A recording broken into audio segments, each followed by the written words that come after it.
500 ಕೋಟಿ ಟಿಕೆಟ್ ಕೊಟ್ಟ ಸಂಭ್ರಮದಲ್ಲಿ ಸಿದ್ದರಾಮಯ್ಯನವರು ಡಿ ಕೆ ಶಿವಕುಮಾರ್ ಅವರು ಎಸ್ ಒಂದ್ ಕಡೆ 500 ಕೋಟಿ ಸಂಭ್ರಮ, ಮತ್ತೊಂದು ಕಡೆ ಹಳ್ಳ ಹಿಡಿದ ನಿಗಮ. ಕೆಎಸ್ಆರ್ಟಿಸಿ, ಕೆಎಸ್ಆರ್ಟಿಸಿ, ಬಿಎಂಟಿಸಿ ನಿಗಮಗಳೆಲ್ಲವೂ ಕೂಡ ಆರ್ಥಿಕ ಹೊಡೆತದಿಂದ ತತ್ತರಿಸೋಗವೆ. ವಿಷಯ ಏನು? 500 ಕೋಟಿ ಶಕ್ತಿ ಟಿಕೆಟ್ ವಿತರಿಸಿದ ಸಿಎಂ ಡಿಸಿಎಂ ಕಳೆದ 25 ತಿಂಗಳುಗಳಿಂದ ಈ ಯೋಜನೆ ನಿರಂತರವಾಗಿ ಚಾಲ್ತಿಯಲ್ಲಿದೆ. ಉಚಿತ ಪ್ರಯಾಣಕ್ಕೆ ಇದುವರೆಗೂ 12,669 ಕೋಟಿ ವ್ಯಯ ಮಾಡಲಾಗಿದೆ. ಶಕ್ತಿ ಯೋಜನೆ 500 ಕೋಟಿಯ ಟಿಕೆಟ್ ವಿತರಿಸಿ ಸಿಎಂ ಸಂಭ್ರಮ ವ್ಯಕ್ತಪಡಿಸಿದ್ದಾರೆ. 2023 ಜೂನ್ 11ರಂದು ರಾಜ್ಯದಲ್ಲಿ ಶಕ್ತಿ ಗ್ಯಾರಂಟಿ ಯೋಜನೆ, ಶಕ್ತಿ ಯೋಜನೆಗೆ ಮುನ್ನ ಸಾರಿಗೆ ಬಸ್ಸುಗಳಲ್ಲಿ ಪ್ರತಿದಿನ 85 ಲಕ್ಷ ಪ್ರಯಾಣಿಕರು, ಈಗ 1,17,00,000 ಪ್ರಯಾಣಿಕರು ಪ್ರತಿದಿನ ಪ್ರಯಾಣ ಮಾಡ್ತಾ ಇದ್ದಾರೆ. ಶಕ್ತಿ ಯೋಜನೆ ಹಿನ್ನೆಲೆ ಪ್ರಯಾಣಿಕರ ಸಂಖ್ಯೆಯು 30 ಲಕ್ಷ ಅಧಿಕ, ಸಾರಿಗೆ ನಿಗಮಗಳು ಲಾಸ್.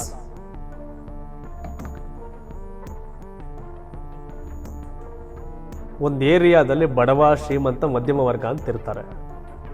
ದೇವಸ್ಥಾನ ಮುಂದೆ ಪರ್ದ ಹತ್ರ ಊಟ ಮಾಡೋದು ಬಡವರು, ಮಧ್ಯಮ ವರ್ಗದವರು. ಶ್ರೀಮಂತು ಕೈ ಮುಕ್ಕೊಂಡು ಪ್ರಸಾದ ತಿನ್ಕೊಂಡು ಹೋಗ್ಬಿಡ್ತಾರೆ. ನೆಲದ ಮೇಲೆ ಕೂತ್ಕೊಂಡು ಬಾಳೆ ಎಲೆಲೋ ಇಸ್ರಿಲೆಲ್ಲೋ ಊಟ ಮಾಡೋದು ಪರದಲ್ಲಿ ಬಡವರು, ಮಧ್ಯಮ ವರ್ಗದವರು. ಹೈಟೆಕ್ ಜನ ಕೂತ್ಕೊಂಡು ಯಾರೋ ದೇವಸ್ಥಾನ ಮುಂದೆ ನೆಲದ ಮೇಲೆ ಊಟ ಮಾಡಲ್ಲ. ಊರಲ್ಲಿ ಪರ ಮಾಡ್ತಾರಲ್ಲ ಅಲ್ಲಿ.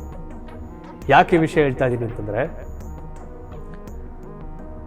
ಏನು ಶಕ್ತಿ ಯೋಜನೆ ಬಸ್ಗಳನ್ನ ಫ್ರೀ ಘೋಷಣೆ ಮಾಡಿದ್ರು. ಆಗ ಮಂಡ್ಯದಿಂದ ಸವದತ್ತಿ ಯಲ್ಲಮ್ಮಂಗೆ, ಮಂಡ್ಯದಿಂದ ಧರ್ಮಸ್ಥಳಕ್ಕೆ, ಮಂಡ್ಯದಿಂದ ಗೋಕರ್ಣಕ್ಕೆ, ಎಲ್ಲಮ್ಮ ಸವದತ್ತಿ ಬೆಳಗಾವಿ ಎಲ್ಲ ಮೈಸೂರು ಚಾಮುಂಡಿ ಬೆಟ್ಟಕ್ಕೆ ಹಿಂಗೆ ಓಡಾಡಕ್ಕೆ ಶುರುವಾದ್ರು.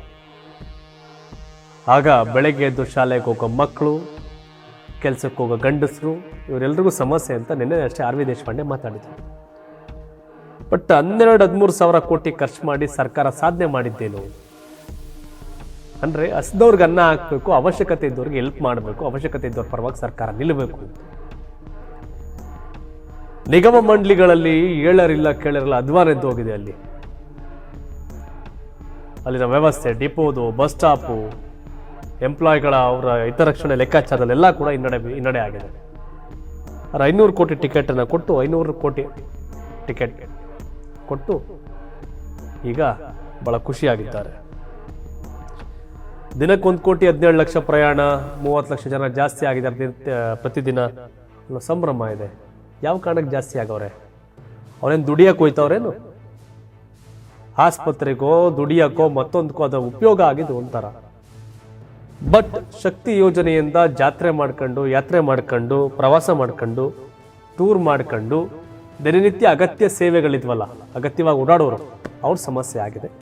ಬಟ್ ಏನೇ ಆಗಲಿ, ಇದರಲ್ಲೂ ಕೂಡ ಸಂಭ್ರಮ ಇದೆ. ಸರ್ಕಾರಕ್ಕೆ ಖುಷಿ ಇದೆ, ಸಂಭ್ರಮಾಚರಣೆ ಮಾಡ್ತಾ ಇದ್ದಾರೆ.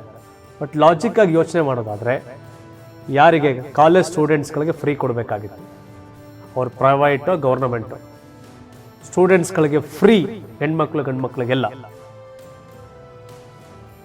ESI PF ತಗೊಂಡು ಕೆಲಸ ಮಾಡೋರು ಇರ್ತಾರಲ್ಲ, ESI ನೌಕರು, ಕಡಿಮೆ ಸಂಬಳ ಕೆಲಸ ಮಾಡೋರು, ಅವ್ರೆಲ್ರಿಗೂ ಫ್ರೀ. ಓಲಿ 60 ವರ್ಷ ಆದರೆ ತುಂಬ ಲೇಟ್ ಆಯ್ತದೆ. 50 ವರ್ಷ ಮೇಲ್ಪಟ್ಟವ್ರಿಗೆ ಫ್ರೀ ಮಾಡಿ ಇನ್ನೊಂದಷ್ಟು ಉಳಿಸ್ಬೋದಿತ್ತೇನೋ, ಇನ್ನೊಂದಷ್ಟು ಏನೋ ಆಗಲ್ಲ.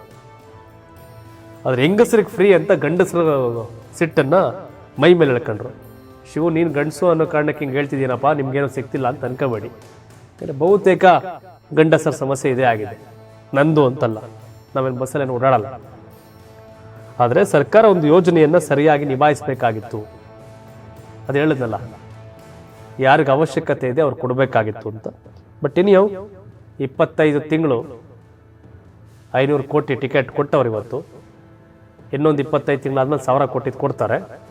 ಅಷ್ಟೊಂದು 26,000 ಕೋಟಿ ಖರ್ಚಾಗಿರುತ್ತೆ. ಒಟ್ಟಿನಲ್ಲಿ ಈ ಸರ್ಕಾರ ಅವಧಿ ಮುಗಿಯೋಷ್ಟರಲ್ಲಿ 30,000 ಕೋಟಿ ಫ್ರೀ ಬಸ್ಗೆ ಸ್ಪೆಂಡ್ ಮಾಡಿರ್ತಾರೆ.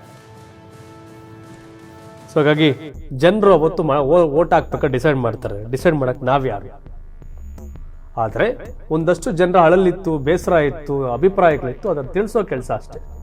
ತಾವೇನು ಹೇಳ್ತೀರಿ? ಶಕ್ತಿ ಯೋಜನೆಯ ಈ 500ನೇ ಕೋಟಿ ಟಿಕೆಟ್ ಇದು ಮಾಡಿದ್ದು ನಿಜವಾಗಿ ಕೂಡ ಇದ್ರಲ್ಲಿ ಏನು ಬದಲಾಗಬೇಕು? ಇದು ತಪ್ಪು ಅಂತಲ್ಲ, ಯೋಜನೆ ರೈಟ್.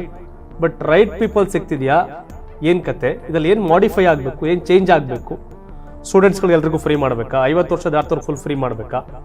ಗಂಡು ಹೆಣ್ಣು ಅನ್ನೋ ಭೇದ ಭಾವ ಇಲ್ಲದೆ ತಾವೇನು ಹೇಳ್ತೀರಿ? ಕಾಮೆಂಟ್ ಮಾಡಿ. ಧನ್ಯವಾದ. ಇದು ಕರ್ನಾಟಕ ಟಿವಿ, ಕನ್ನಡಿಗರ ಧ್ವನಿ.